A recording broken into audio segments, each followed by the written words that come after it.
그럼 아까 이제 원래 문제로 돌아가서 이 법 때문에 사고가 줄었는지 알기 위해서 추가로 데이터 아나리시스나 데이터 컬렉션 할 필요가 있나요? 예, 없습니다. 그냥 팩트 체크만 하면, 예, 팩트 체크만 하면 이거는 우리가 원래 가졌던 문제, 예, 법 때문에 사고가 준 거는 아니라는 거예요. 그리고 이 부분에 보다 결정적인 문제는 뭐냐면, 기본적인 아이디어가 뭐냐면 특정 법을 만들었고 그것 때문에 과속이 줄어들었고, 그러니까 속도 위반 과속이 줄어들었고, 그리고 그것 때문에 사고가 줄어들었고, 지금 여기서 하는 얘기는 그거죠. 이 두 번째 케이스는 사고가 줄어들었고, 그 사고가 줄어들었기 때문에 뭐죠? 그 법이 효과가 있다. 지금 이제 기본적인 로직이 그거라고, 조건부 명제가 그거라고.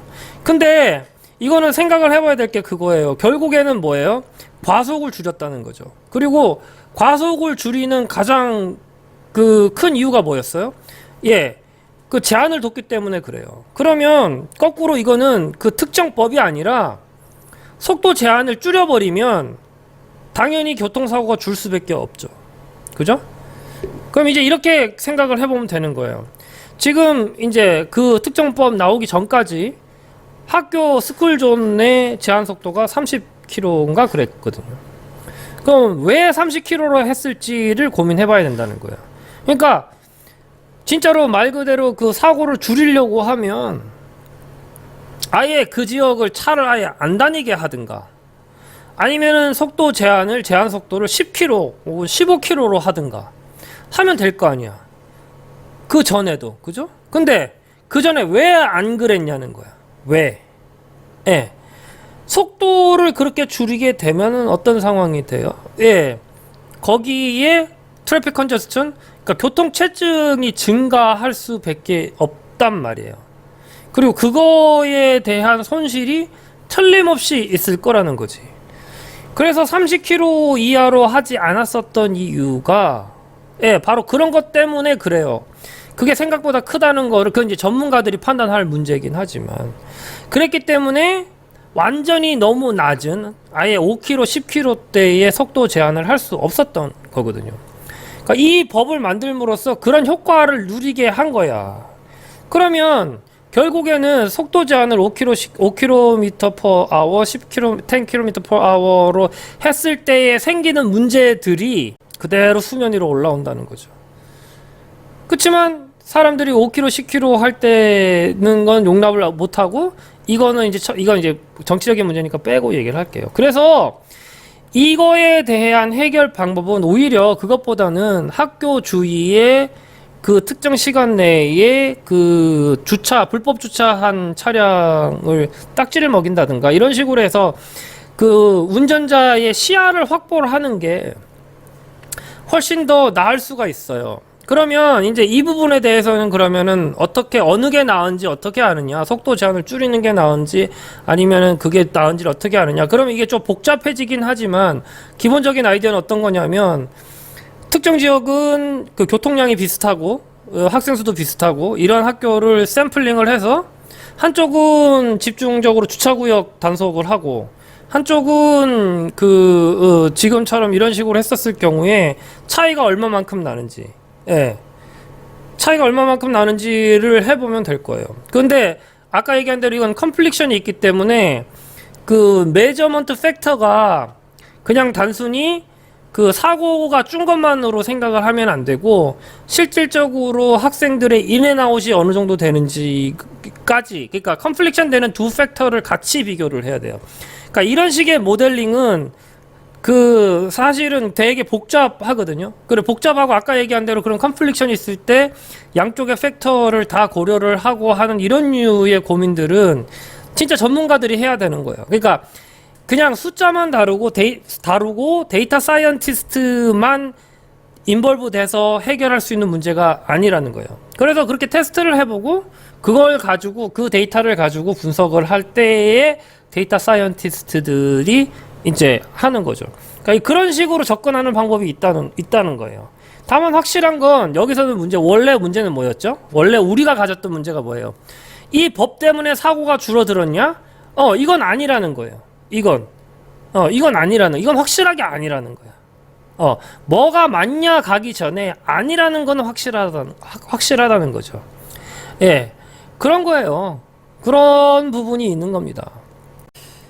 그리고 어떤 분이 제가 그 동영상 줌 그걸 할 때 어떤 분이 이런 질문을 해주셨어요. 뭐 어떤 질문을 해주셨냐면 데이터를 사용을 하지 않고 그 문제를 해결하는 그게 어떤 예제가 있느냐 이런 질문을 해주셨는데 그게 이제 아까 방금 전에 그 민식이가 그런 거고 그거보다 이제 더 한 게 이제 그거예요.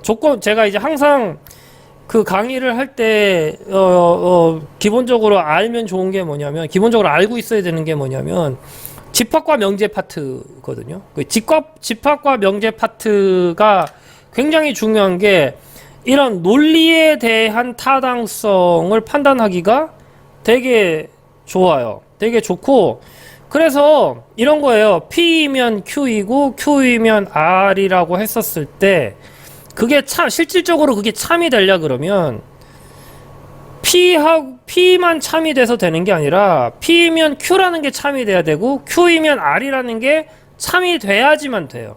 그러니까 논리성으로 따졌을 때 그 중간에 하나가 말 그대로 개연성 혹은 그 인과성이 떨어지거나 없을 경우에는 그 논제 자체가 잘못되거나 판단 불가가 되거든요. 그러니까 그런 부분의 논리가 중요한 게 이게 이제 보통 이렇게 따지면 아까도 민식이법 따졌을 때 P이면 Q이고 Q이면 R이고 이런데 중간에 하나 더 끼었죠. 그래서 실질적으로 어떤 인과관계를 따질 때의 그 인과성의 그 조건부 명제가 생각보다 굉장히 길어져요. 예. 생각보다 굉장히 길어지고 아까 말씀드렸듯이 길어지면 길어질수록 그 사이사이 그러니까 PQR이면은 P이면 Q이다, Q이면 R이다. 그 PQRS라 그러면 P이면 Q이다, Q이면 R이다, R이면은 S다까지가 다 맞는지를 증명을 해야 돼요. 그러니까 그 인과관계가 맞는지를 증명을 하는 데는 데이터를 쓸 필요가 없는 거예요. 아까 이제 대표적인 게 그거죠. 승률이 올라가면은 치킨 판매량이 올라가는 거는 사실이지만 치킨 판매량이 올라간다고 승률이 올라가는 거는 반드시 사실은 아니라는 거지. 근데 P면 Q이다가 되려고 그러면 P면 반드시 Q가 참이어야 되거든. 예, 반드시 Q가 참이어야 되는데 그 아까 치킨 같은 경우에 그게 아니라는 게 바로 나오잖아요. 예.